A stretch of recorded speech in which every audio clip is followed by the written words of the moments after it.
Hello and welcome to the Dinosaw for week 20. Another 7 curious, interesting things I saw last week. Hopefully you didn't, and therefore hopefully this will be interesting. As ever, if you'd like some consultancy, maybe you'd like some dinosaurs at where you work, all that good stuff, workshops, let me know. I'm on LinkedIn, that's what I do. First of all, we have Semantic hearing. So this is essentially a set of noise cancelling headphones where you choose what it noise cancels or what you hear. So this is from the Washington University of Washington, otherwise known. And as you're seeing in this obviously mute demo here, this chap is sitting on a bench listening to the birds, and he decides he doesn't want the traffic in the background or the children walking by, and just listens to the birds. So it is using a neural network to do this. It is therefore able to recognize noises and cancel them, or highlight them, I guess, enhance them. So there you go. It is a demo at the moment, but you can imagine those coming to a headset near you. Google overviews. Now this is on the surface quite a simple thing and quite an obvious thing to do, but it might break the internet as we know it. So Google AI overviews, when you search for something on Google, it will not only tell you what it is, the answer, and then it'll give it all the results below, and it's up to you what you choose. The new AI overview says, look, yeah, you search for this. This is the overview. I've been to the internet, I've searched for you, and this is what I think the average, all you need to know summary is. So obviously, if you were one of the maybe the websites or maybe the brands that you would have clicked on next to go and find that stuff, you don't really need to click on those anymore. So it's a great thing, I kind of guess, the AI overview, but if you are one of the companies that would have benefited from the clicks, the advertising and all that sort of stuff, then you may have a bit of an issue there. And likewise, obviously Google's advertising business probably also relies on this as well. So as I say, it's all going to get a little bit weird. If you rely on SEO or your organic traffic or paid traffic, then this has muddied the water quite a lot. If essentially Google is slipping their own summary in between that and their paid clients or all of the internet, then this could be quite interesting. So Google overviews are out now. They're on not on every result or not on every device, but definitely check those out. It's quite interesting.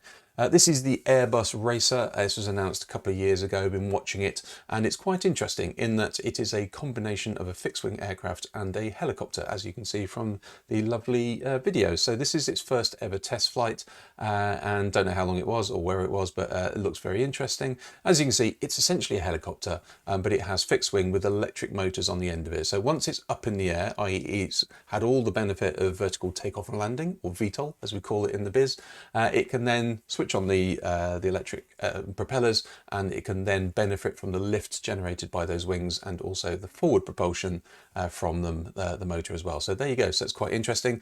If you do want one of these, then you best have probably 20 million euros in your bank account to try and afford one. Quite pricey. Fobi, this is really interesting. So if you have a mobile phone, and of course you do, and you have your wallet, so maybe you're going on a trip, or maybe you've got a loyalty card, then you probably have used the wallet. It's where you store your store cards or your credit cards or your loyalty points, at least for those.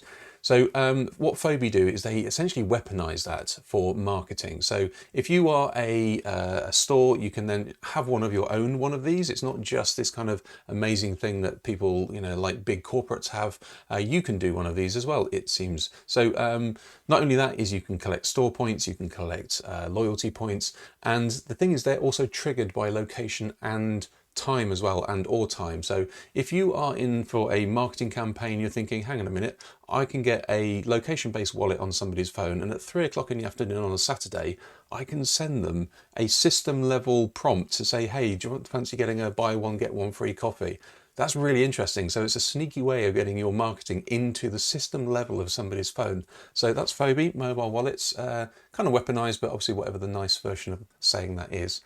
OpenAI. So yes, Google did actually announce quite a lot of AI stuff, as did quite a lot of people last week. I don't know what that was about, but OpenAI announced their GPT-4o, and it is quite a significant upgrade. It is available right now. So if you do have your $20 subscription to OpenAI or GPT, then you can go and play with it. I've had a play with it, and it's pretty interesting.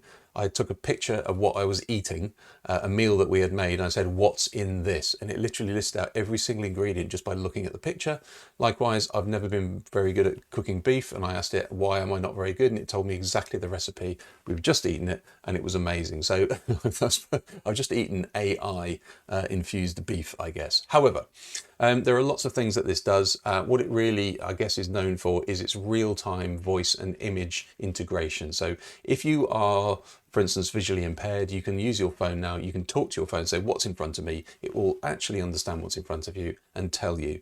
It can do lots of other things. It can do the 3D object synthesis, as it's called, i.e. you feed it something, it can make the 3D model of it. It can actually generate fonts for you. It can do all sorts of amazing things, including, for instance, meeting notes where you've got multiple people in the meeting. It can actually categorize all of that as well. So there's lots of really interesting stuff. It's available now. Obviously, we're heading towards, this point where it just is getting so impressive. What you can't do with it is probably a shorter list than what you can. There you go. This is kind of hard to explain, but what you're seeing, these little dots in front of you, are actually the end of a fibre optic cable. So, the usual, it's as thick as your hair and all that sort of stuff applies here. Each one of the little things that it can print. So this is, by the way, it's printing things on the end of fibre optic cables.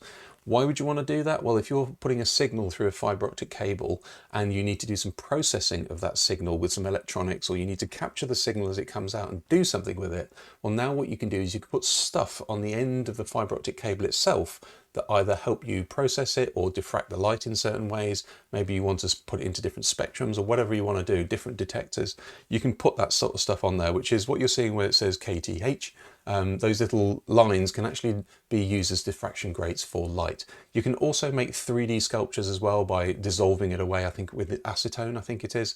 So this is really, really interesting. You can essentially put detectors or sensors on the end of a fibre optic cable. Now you can get something like 1,000 of these little printed things on one grain of sand. That's how small they are. So now imagine this when you're talking about 3D printing on other things, maybe inside the body or elsewhere. So that's very interesting. And finally, this was kind of weird, but also awesome as well. Apple have announced quite a lot of new accessibility features, and this one is called Vehicle Motion Cues. So if you are looking down at your phone and you're in a car, then you might get car sick because your eyes are not really cooperating with your brain, and your body is feeling you moving left and right, but your eyes are staring at your phone. So this feature, if you turn it on, puts these little dots on your phone, and if you are accelerating, decelerating, going left or right, these dots then give your brain a sense of the motion that you should be feeling, and therefore calm down any potential motion sickness. So that's a really neat feature. Never have thought of that, and that's a really interesting thing. I'm going to try and, I'm not travel sick, so I can't actually vouch for it, but if you are, maybe look for that one in your accessibility features on your Apple device. There you go. Hopefully it was interesting. Hopefully it was useful. If it was, give it a like, share it with somebody, and I'll see you next week.